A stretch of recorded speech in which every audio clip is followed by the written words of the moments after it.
প্রতিদিন সকালে আপনি যখন চুলায় আগুন জ্বালান তখন কি একবারও ভেবেছেন এই নীল সিলিন্ডারটা আসলে কোথা থেকে এলো? কিভাবে একটা সাধারণ স্টিলের চাদর পরিণত হয় এই মজবুত নিরাপদ গ্যাস সিলিন্ডারে? আজ আমরা সেই অজানা যাত্রায় প্রবেশ করব, একটি কারখানার গভীরে, যেখানে জন্ম নেয় আপনার রান্নাঘরের সবচেয়ে বিশ্বস্ত সঙ্গী। স্বাগতম ফ্যাক্টরি যাত্রাতে, যেখানে আমরা প্রতিদিনের পণ্যের অজানা উৎপাদন রহস্য উন্মোচন করি। শুরুটা হয় একটি বিশাল স্টিলের কারখানায়। এলপিজি সিলিন্ডার তৈরির জন্য প্রথমেই বেছে নেওয়া হয় বিশেষ মানের স্টিল শীট, যার পুরুত্ব সাধারণত 2.5 থেকে 3 মিলিমিটার। এই স্টিল শুধু যে কোনো স্টিল নয়, এটি হতে হয় উচ্চ প্রসার্য শক্তি সম্পন্ন, যাকে বলা হয় হাই টেনসাইল স্টিল। কারণ ভেতরে যে গ্যাসের চাপ থাকবে তা সহ্য করার সক্ষমতা এই ধাতুর মধ্যেই নিহিত থাকতে হবে। এরপর শুরু হয় কাটার পর্ব। বিশাল রোল থেকে স্টিল শীট বের করে সার্কুলার কাটিং মেশিনে পাঠানো হয়। সেখানে নির্দিষ্ট মাপে গোলাকার চাকতি কেটে নেওয়া হয়।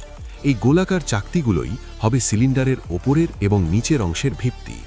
এরপর আসে সবচেয়ে চমকপ্রদ ধাপ, ডিপ ড্রয়িং। কাটা স্টিলের চাকতিকে একটি শক্তিশালী হাইড্রোলিক প্রেস মেশিনে রাখা হয়। তারপর প্রচণ্ড চাপে সেই সমতল চাকতিকে ধীরে ধীরে টেনে প্রসারিত করা হয় এবং মুহূর্তের মধ্যে সেটি একটি গোলার্ধের আকার নেয়।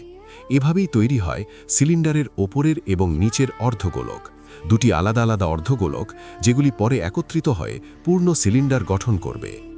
এরপর দুটি অর্ধেক অংশকে একসাথে জোড়া লাগানোর সময় এই কাজে ব্যবহার করা হয় অটোমেটিক সার্কামফারেন্সিয়াল ওয়েল্ডিং মেশিন। সিলিন্ডারের মাঝখান বরাবর একটি নিখুঁত নিরবিচ্ছিন্ন ওয়েল্ড লাইন তৈরি হয়। এই ঝালাই এতটাই নিখুঁত হতে হয় যে একটি চুল পরিমাণও ফাঁকা থাকলে পুরো সিলিন্ডার বাতিল হয়ে যায়। ওয়েল্ডিং শেষ হলে সিলিন্ডারের মাথায় বসানো হয় নেক রিং আর নিচে বসানো হয় বেস রিং। নেক রিং হলো সিলিন্ডারের গলার অংশ, যেখানে পরে ভালভ লাগানো হবে, আর বেস রিং হলো সিলিন্ডারকে মাটিতে সোজা দাঁড় করিয়ে রাখার ভিত্তি। এই দুটি অংশ নির্ভুলভাবে ঝালাই করা না হলে সিলিন্ডার স্থিতিশীল থাকবে না। এরপর আসে হিট ট্রিটমেন্ট বা তাপ শোধনের পর্যায়। সম্পূর্ণ সিলিন্ডারটিকে বিশাল ভাট্টিতে নির্দিষ্ট তাপমাত্রায় উত্তপ্ত করা হয় এবং তারপর নিয়ন্ত্রিতভাবে ঠান্ডা করা হয়। এই প্রক্রিয়া স্টিলের অভ্যন্তরীণ কাঠামোকে আরও শক্তিশালী করে তোলে এবং ওয়েল্ডিংয়ের সময় সৃষ্ট অভ্যন্তরীণ চাপ দূর করে। হিট ট্রিটমেন্টের পর সিলিন্ডারের বাইরের পৃষ্ঠ পরিষ্কার করা হয় শর্ট ব্লাস্টিং পদ্ধতিতে। ছোট ছোট ধাতব গুলি দিয়ে আঘাত করে জং ও অপদ্রব্য সরিয়ে ফেলা হয়। এরপর সিলিন্ডারে দেওয়া হয় বিশেষ অ্যান্টি করোশন প্রাইমার এবং চূড়ান্ত রঙের আস্তরণ।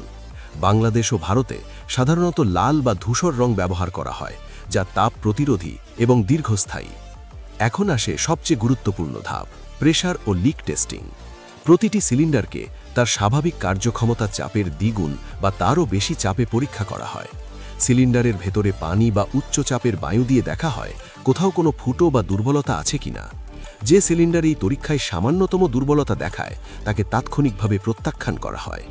পরীক্ষা পার হলে সিলিন্ডারে বসানো হয় ভালভ। এই ভালভই হলো গ্যাসের প্রবেশ ও বের হওয়ার একমাত্র পথ। ভালভ লাগানো হয় নির্দিষ্ট টর্ক মেনে, যাতে এটি না বেশি আলগা থাকে না বেশি শক্ত হয়। সবশেষে আসে ফাইনাল ইন্সপেকশন। প্রশিক্ষিত মান নিয়ন্ত্রণ পরিদর্শকরা প্রতিটি সিলিন্ডার হাতি নিয়ে খুঁটিনাটি পরীক্ষা করেন। সিলিন্ডারের গায়ে লেখা হয় প্রস্তুতির তারিখ, পরবর্তী পরীক্ষার তারিখ এবং সিলিন্ডারের ওজন। এরপর প্যাকেজিং করে পাঠানো হয় গুদামে, তারপর সারা দেশে বিতরণের জন্য। এবার একটু থামুন এবং ভাবুন, একটি সিলিন্ডার কতটা মজবুত হতে পারে। বিশেষজ্ঞরা বলেন একটি মানসম্মত এলপিজি সিলিন্ডার 160 থেকে 200 বার পর্যন্ত পুনরায় ভর্তি করা যায়। আর আরেকটি চমকপ্রদ তথ্য হলো এই সিলিন্ডারগুলো এমনভাবে ডিজাইন করা যে সরাসরি আগুনের মধ্যেও একটি নির্দিষ্ট সময় পর্যন্ত বিস্ফোরিত হয় না। ভেতরের প্রেসার রিলিজ ভালভ আগেই সক্রিয় হয়ে যায়। তাহলে দেখুন, একটি সাধারণ স্টিলের চাদর থেকে শুরু হয়ে কাটাই, গড়াই, ঝালাই, তাপ শোধন, রং, পরীক্ষা নিরীক্ষার দীর্ঘ যাত্রা শেষে আপনার রান্নাঘরে পৌঁছায় এই নির্ভরযোগ্য নীল সিলিন্ডার। প্রতিটি সিলিন্ডারের পেছনে আছে অসংখ্য দক্ষ শ্রমিকের পরিশ্রম, প্রকৌশলের নিখুঁত হিসাব এবং নিরাপত্তার প্রতি অঙ্গীকার। যদি এই ভিডিওটি আপনার ভালো লেগে থাকে তাহলে এখনই লাইক বাটনে ক্লিক করুন এবং আপনার বন্ধুদের সাথে শেয়ার করুন, যাতে তারাও জানতে পারে। নিচে কমেন্ট করে জানান পরবর্তীতে আপনি কোন পণ্যের কারখানা দেখতে চান।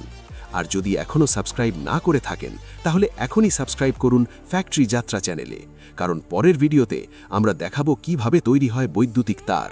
সেই পর্যন্ত ভালো থাকুন, সুস্থ থাকুন।